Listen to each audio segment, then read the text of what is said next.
గ్రామీణ ప్రాంతాలలో వారు వచ్చేంత వరకు టాయిలెట్ లేవు.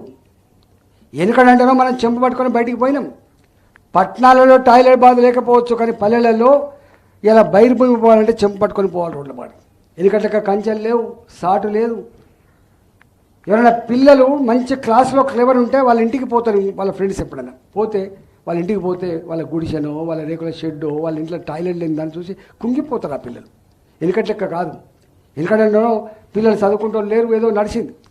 కానీ అలాంటి భారతానికి, అలాంటి పేదలకి మొట్టమొదటిసారిగా స్వచ్ఛ భారత్ అనేటువంటి ప్రోగ్రాంను పెట్టి 12 కోట్ల ఇళ్లలో టాయిలెట్ కట్టించి గ్రామీణ ప్రాంత పేద మహిళల ఆత్మగౌరవాన్ని కాపాడిన బిడ్డ మోడీ గారు. రాజీవ్ గాంధీ గారు కాదు, ఇందిరాగాంధీ గారు కూడా కాదు, ఎవరు కాదు, మోడీ గారు కాపాడు. ఈ కన్సర్న్ ఎవరికి ఉంటుంది? ఆయన ఒక పేదింటి బిడ్డ కాబట్టి, వాళ్ళ నాన్న రైల్వే ప్లాట్ఫామ్ మీద ఛాయలు అమ్ముకుంటే ఆ ఛాయ కప్పులు అందించిన బిడ్డ కాబట్టి, ఆ బాధ అనుభవించిన బిడ్డ కాబట్టి ఇవాళ అది పరిష్కరించగలిగాడు. ఇవాళ డిజిటల్ ట్రాన్సాక్షన్ మీరు చూడండి, ప్రపంచంలో చాలా గొప్ప టెక్నాలజీ ఉన్న దేశం అమెరికా. అమెరికా లాంటి దేశంలో డిజిటల్ ట్రాన్సాక్షన్స్ అమలు కావడానికి 10 ఏళ్ళు పట్టింది. కానీ ఈ దేశంలో మోడీ గారి నాయకత్వంలో చదువురాని అంతరాలు ఉన్న ఈ దేశంలో, పేదరికం ఉన్న ఈ దేశంలో యథా రాజా తదా ప్రజ అన్నట్టుగా మోడీ గారి స్ఫూర్తిని అందిపుచ్చుకొని 3 ఏళ్లలోనే డిజిటల్ ట్రాన్సాక్షన్స్ సంపూర్ణంగా అమలు చేసిన దేశం భారతదేశంలో. నువ్వు ఎక్కడికైనా పోయి ఇవాళ ఒకప్పుడు 2000 రూపాయలు పట్టుకొని బస్సు ఎక్కితే చిల్లలే అని చెప్పి దించిపోయేది. 2000 రూపాయలు పట్టుకొని కూరగాయల కాడికి పోతే మీకు చిల్లలే అని చెప్పి బయటికి వెళ్ళకొట్టేది. కానీ ఇవాళ పరిస్థితి లేదు. సామాన్య ప్రజానికం అంటే ఎక్కడ కనెక్ట్ అయ్యింది మోడీ గారు? ఎక్కడ కనెక్ట్ అయ్యింది మోడీ గారు? నేను అంటున్నా, అసలు ఇంటర్నేషనల్గా ప్రపంచవ్యాప్తంగా చూస్తే మన దేశాన్ని ఏమని పిలుస్తారు? భారతదేశం అంటే పేద దేశం, 3rd వరల్డ్ కంట్రీ మేధావుల భాషలో. 1st వరల్డ్ కంట్రీస్ అంటే 2, America and Russia. 2nd world countries అంటే యూరోప్ లాంటి దేశాలు, శ్రీలంక, భూటాన్, బంగ్లాదేశ్, పాకిస్తాన్, భారత్, ఇవన్నీ 3rd వరల్డ్ కంట్రీస్, పేద దేశాలు. ప్రపంచ బ్యాంక్ దగ్గర మోకరిల్లితే తప్ప, ఏషియన్ డెవలప్మెంట్ బ్యాంక్ లాంటి బ్యాంకులు భిక్ష పెడితే తప్ప రోడ్డు వేయని పరిస్థితులు ఉన్నటువంటి దేశాలు ఈ దేశాలు. అట్లాంటి 3rd వరల్డ్ కంట్రీ ఇవాళ మోడీ గారు వచ్చిన తర్వాత 11వ ఆర్థిక వ్యవస్థకు ఉన్న భారత్ 5వ ఆర్థిక వ్యవస్థకు ఎదిగింది భారత్. ఏ కాలంలో ఉన్నాడు? ప్రపంచమంతా ఆర్థిక రెసిషన్తో, అమెరికన్ ఎకానమీ రెసిషన్లో ఉంది, జపాన్ ఎకానమీ రెసిషన్లో ఉంది. Why what? ఇవాళ కరోనా వల్ల.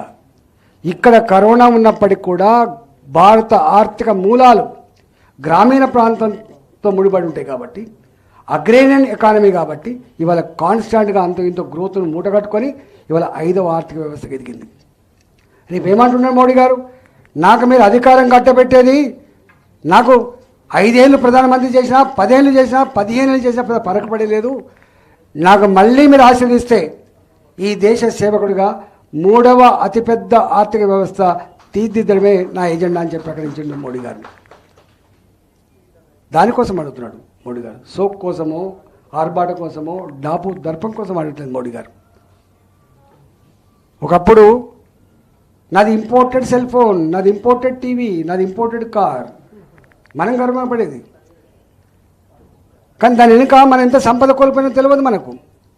కానీ మోడీ గారు వచ్చిన తర్వాత నా దేశంలో యువశక్తి కలిగిన దేశం, చాలా క్వాలిటీగా ఉన్న దేశం, నా దేశం ఎందుకు ఇంపోర్ట్ చేసుకోవాలి, నా దేశమే ప్రపంచానికి ఎక్స్పోర్ట్ చేసే స్థాయికి ఎందుకని చెప్పి made in India, make in India slogan ఇస్తే దాన్ని తూచా తప్పకుండా అమలు చేసి, మీకు తెలుసో తెలియదో ఇలా రక్షణ రంగ పరికరాల ఉత్పత్తిలో ప్రపంచానికి సప్లై చేసే దేశంగా భారత్ ఎదిగింది. గుర్తుపెట్టుకోండి. ఇవాళ సెల్ ఫోన్ ఉత్పత్తిలో, సెల్ ఫోన్ మ్యానుఫ్యాక్చరింగ్ రంగంలో ఇవాళ ప్రపంచంలో 2వ స్థానం సంతరించుకున్నది భారతదేశం. వాళ్ళు గుర్తుపెట్టుకోండి. ఇవన్నీ ఉత్తగా రాలేదు. ఇవాళ ఇన్ఫ్రాస్ట్రక్చర్ డెవలప్మెంట్లో అసలు నక్కకు నాగలోకానికి తేడా. అసలు అబ్దుల్ కలాం ఒక మాట చెప్పేది, కళలు గనాలే పిల్లలారా, కళలు చాలా పెద్దగా ఉండాలి అని చెప్తాడు. ఇవాళ మోడీ గారి ఆలోచన 1947 to 2014 how many kilometres of national highways ఇవాళ ఎన్ని ఉన్నాయి ఒకసారి లెక్క పెట్టండి. Double with in 10 years double అయినాయి. 11 కిలోమీటర్ల నేషనల్ హైవేస్ నిర్మాణానికి మారక నిల్వలు డబుల్ స్థాయికి పెంచుకున్నది భారత్, గుర్తుపెట్టుకోండి.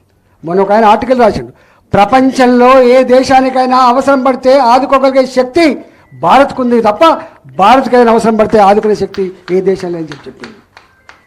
భారత్ ఇవాళ గా స్థాయిలో ఉంది. ఒకనాడు ఇదే అమెరికా అబ్దుల్ కలాం పోతే అవమానపరిచింది ఎయిర్పోర్ట్లో. ఇదే మోడీ గారికి వీసా ఇవ్వమంటే అవమానపరిచింది. ఈయన ఒక పెద్ద టెర్రరిస్ట్ అని చెప్పి వర్ణించింది. కానీ అదే అమెరికా ఇవాళ వాళ్ళ పార్లమెంట్లో మాట్లాడిస్తున్నప్పుడు వాళ్ళ సెనేటర్లు, వాళ్ళ పార్లమెంట్ సభ్యులు లేచి సప్పట్టు కొట్టే స్థాయికి ఎదిగింది భారత్ అని చెప్పి మనం చేస్తున్నాం. That is Bharat today. అసలైన తొలి వెలుగు. ఫాలో వాట్సాప్ @తొలి వెలుగు అఫీషియల్.